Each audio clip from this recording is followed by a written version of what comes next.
In typical Blondetourage fashion, we are a little late. We have to run. All right, here we are. Bye! Hey everybody, it's Blondetourage. We're back for another movie review. Today we are reviewing Alice, Darling, starring Anna Kendrick. And directed by Mary Nighy. Yes, and we're very, very late, so we're not going to say too much about it now. We'll let you know what we think after the movie. And remember, if you guys are liking our reviews, please like And subscribe. Yes, we're Blondetourage. See you in a few. Bye.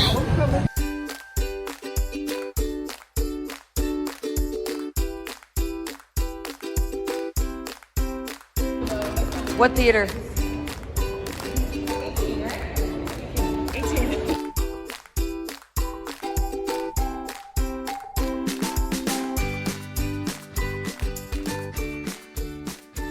Hey, just got finished watching Alice, Darling, and we're just going to give you a little synopsis on what it was about. A young woman trapped in an abusive relationship becomes the unwitting participant in an intervention staged by her two closest friends. Now, I would like to start by saying that I am very sensitive to anyone who has ever experienced emotional abuse. It's a real thing. It hits hard, and you can get trapped in relationships like that. Sure. Yeah.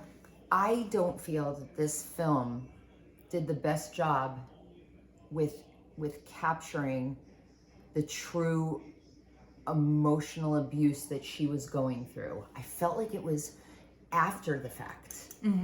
I wish that it had given a little more of the backstory as to what happened between Alice and Simon. For me, I don't feel like that's what it was about. Yes, she was in an abusive relationship, but I really feel like it was more about, okay, we know this about her, so let's fix it. I believe it was the intervention between the friends and Alice. And could they have pushed the envelope a little more? Probably. I had a few problems with this film other than what I just mentioned. There was so much silence. I feel, I would love to do this if I had time, but I would love to do a stopwatch for every time there was dialogue and then subtract that for how long the movie was and see if there was more silence or more dialogue. I felt like everybody was just sitting, like, looking at each other. I actually saw an interview with Anna Kendrick, and she said something about how everyone thought it was so great with the silence, and she got all upset. She was like, what, is my voice that annoying? No, I was really annoyed by that. It was a very quiet film, yes. Very quiet. One of the other things I had a problem with is we know she sings. She sang in Pitch Perfect. Yeah. I just felt like that was a little like, come on. I guess it didn't need to be in there, but I didn't honestly, feel like it did. No, I think they were just trying to show that they were trying to show her a good time. They were trying to, like at first she was not in the mood to do it at all. And then they finally got her to release and admit some things about the abuse. And then she opened up. I just thought of something. What was the name of the song she was singing? Stay by Lisa Loeb. Oh, yes. I wonder if that was intentional. It probably was, actually. I do want to mention, though, it's got to be said, I thought the performances were really, really, really solid in this. Definitely. Anna Kendrick we're used to seeing her in comedic roles, typically. And this was a very serious role. She was very convincing. Good job to Anna. Yes. And I know she's been open about this, about she has been in abusive relationships before, or one before.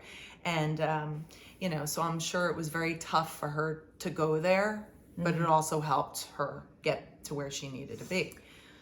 So props to her. That must have been painful for her. The supporting characters, I don't know how to pronounce her name. 𝐦𝐨𝐬𝐿 Masako? Yeah. Who played Sophie? She was excellent. So good.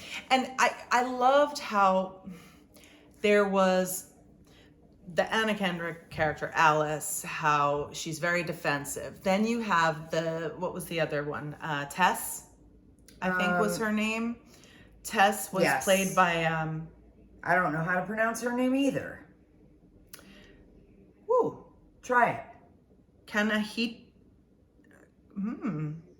Who's played by 𝐤𝐤𝐤𝐿. I'm so sorry. I know I butchered that, but her character was basically it was wild to see the defense character, then the offensive character, and then the peacemaker in between. That was cool. And part of me wanted to be the Tess character, like snap out of it, but I think we've all been there where we've seen someone go through something in a relationship and you want to shake them, but then again, you also don't want, they're you don't probably want to gonna alienate them. Yeah, It's a fine line. It is a fine line. I was not convinced by anything in this movie. Nothing. I didn't even believe. I mean, she was obviously traumatized. Yeah. Obviously, with the hair pulling and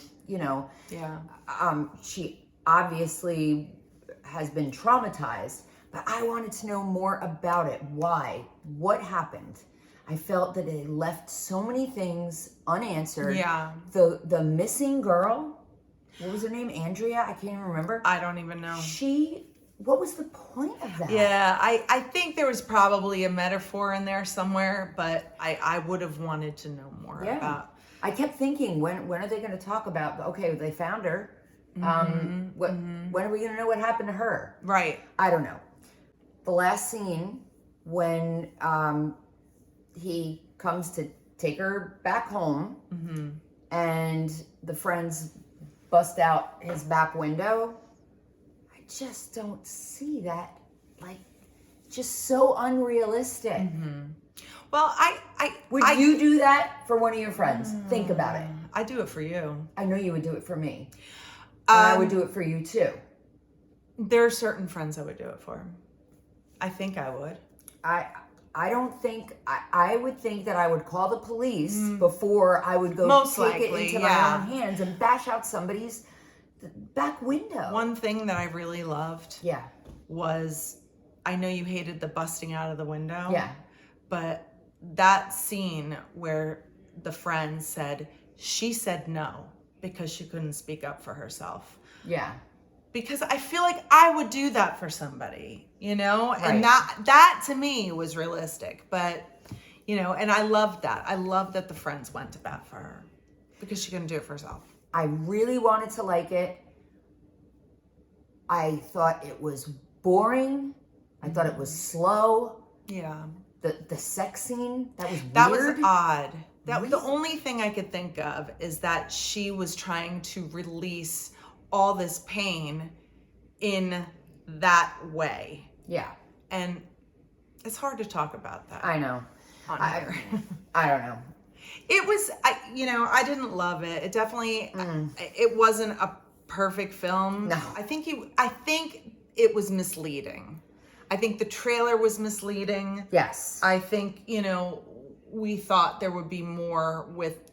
And I wasn't looking for a revenge. I wasn't looking for a revenge movie. I was just looking for more of a story. Gosh, I really did not like this film. I'm going to give it a 2. Wow, you hated it that much. Did not like it at all. I couldn't wait for it to be over, to be honest with you. Yeah. I'm kind of in the middle of the road. I mean, I would like a 4.5. I don't know. It was okay. I've never watched it again. I didn't hate it.